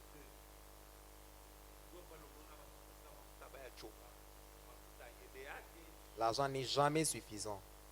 Il dit maintenant. Anasema hivi. Prenez un homme qui sera à une fête et prend un verre ce soir. Beba kole muntu atakwa kukaramu anakunywa kopo moya wala verre moya ya mpombe. Il en voudra un autre. Atapenda mumongeze ya piri.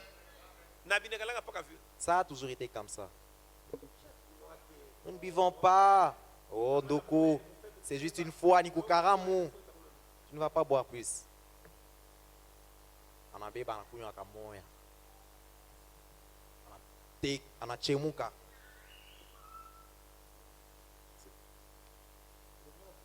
Ah, ça a toujours été bon. Hein? Il va prendre le sucré. Il est dans le verre.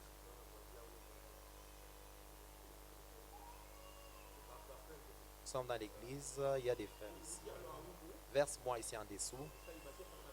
Ça reste que ça garde la couleur du sucré. Il avait essayé la première fois. Il voudra goûter pour la deuxième fois. 1 million, ce n'est pas suffisant. Ce soir. Magharibi Il en voudra un autre. atapenda apiri. Prenez un homme qui a été infidèle une fois à sa femme. Beba ule muntu alikosa bwaminifu mala moya mbele ya bibi yake.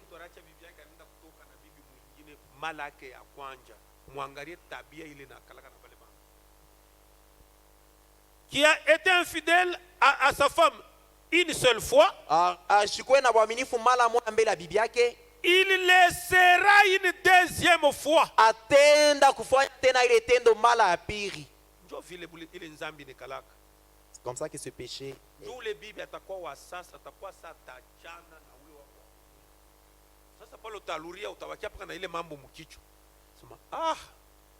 Nilikuwa muretard. Utapenda ulurie kotena mala ya pili. 1 million ayeneye. Tatafuta 2 millions. Prenez un homme qui a été infidèle une fois à sa femme, il en serait une deuxième fois, vice versa. Beba ko mwanaume ule alikosa bwaminifu mbele ya bibi yake mara moja atafua tena atapenda ikwe mara mbili. Itakuwa vile tena paka njoo mwanamke na yeye. C'est pareil pour ces jeunes filles. Na baba binti paka vile. Il suffit seulement qu'il goûte la première fois. Ye apime tu mara moja.